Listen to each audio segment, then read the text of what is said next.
1956 began with my first appearance in the final of the USSR Championship, which on this occasion was unfortunately rather weakened. At that time all our leading players would normally take part in the championship, but this was the year of the candidates tournament, and so all those seeking the chess crown, with the exception of Spassky, preferred to rest. I started well. In particular, one of my victories, that over Simagin, appeared in all the chess periodicals, although there was only one move in it which proved difficult: Mikhail Tal. Hello chess lovers, Soren here, and in this video I want to share with you that same game mentioned above, which the rising star Mikhail Tal played against Soviet chess player Vladimir Simagin. The game was played at 1956 USSR Championship. I have to tell you that this is one of my favorite games played by the magician from Riga, and now without further ado, let's get started with it. So in this game Tal had white pieces and he opened up with e4, to which Simagin answered with c6. It may seem that black is going for the normal Caro-Kann defense, but after d4 this time we see d6 answer. So black is sidestepping the main theoretical battle and is entering the lines of Czech defense. This is considered to be a passive looking defense, which can't create any problems for white, and usually white is managing to gain a dominating position without much efforts. Queen b6, knight f3, bishop g4, bishop e2, knight bd7, and e5. White established a massive pawn center and now is making use of it by advancing further and creating problems for his opponent. Knight d5 and Tal castled kingside. Knight takes c3, b takes c3, e6, knight g5.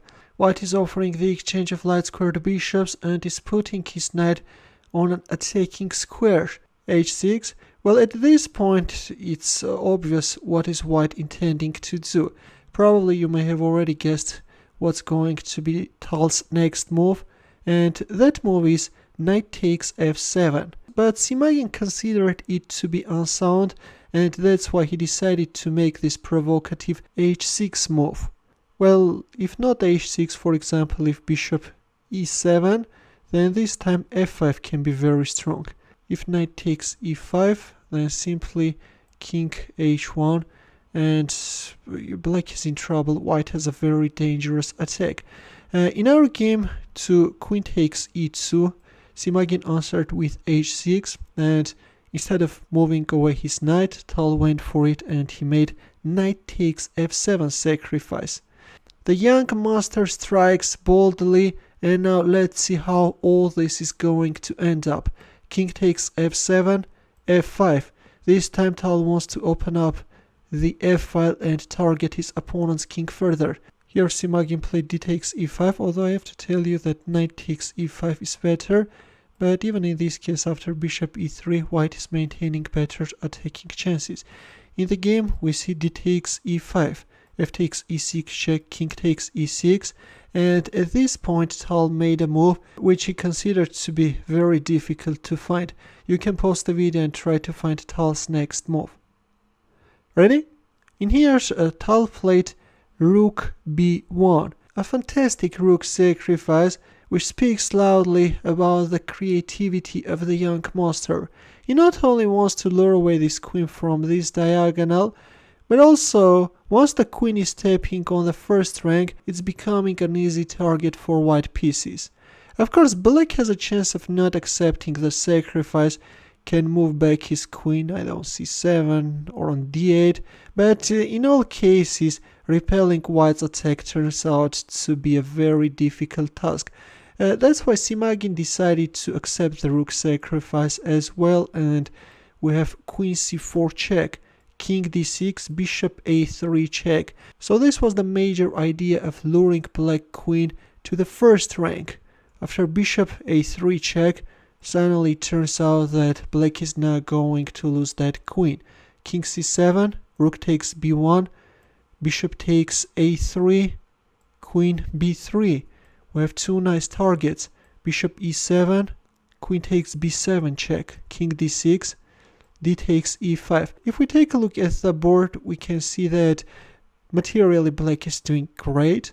Black has two pieces and a rook against the queen, But as this king is exposed, that gives white a huge compensation. Moreover, white has a winning position.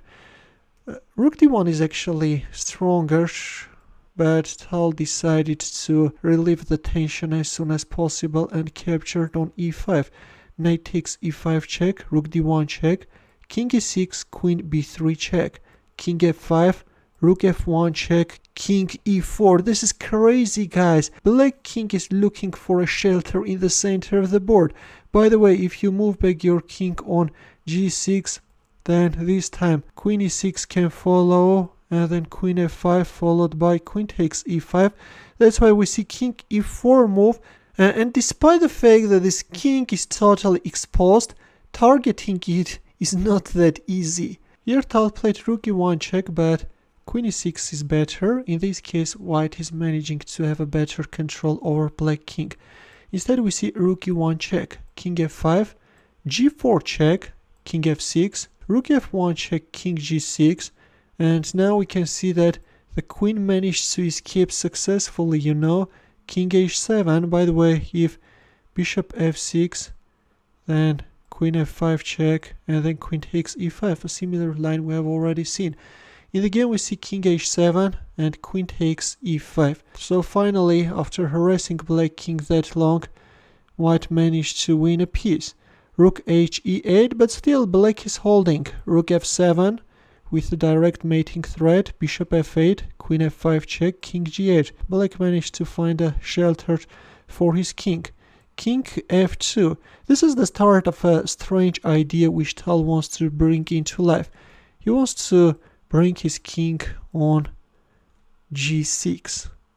According to Stockfish, playing king f1, not allowing black rook to intrude inside, and proceeding with the attack by making a move like queen d7 is better.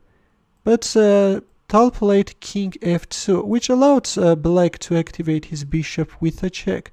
King g3, rook e3 check, king h4, rook e8. Suddenly black managed to get an active position. Now if you capture on c5, then you will lose your rook. That's why at this point Tal made another interesting decision, and this time he sacrificed his second rook. Rook takes g7, king takes g7, queen takes c5.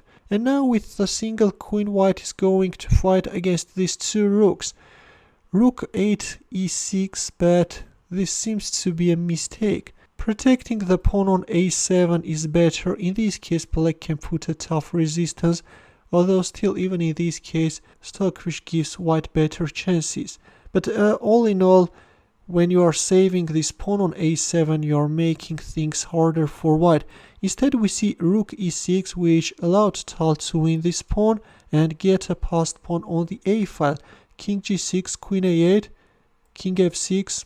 There we have it, a4. White wants to make use of his a pawn as soon as possible. Meanwhile, black is activating his king, which looks to be a strange idea. a6, what is this king going to do? King f3. Maybe black is trying to create mating threats. Rook e2. Yeah, already we have a mating threat, right? But there comes queen d3 check.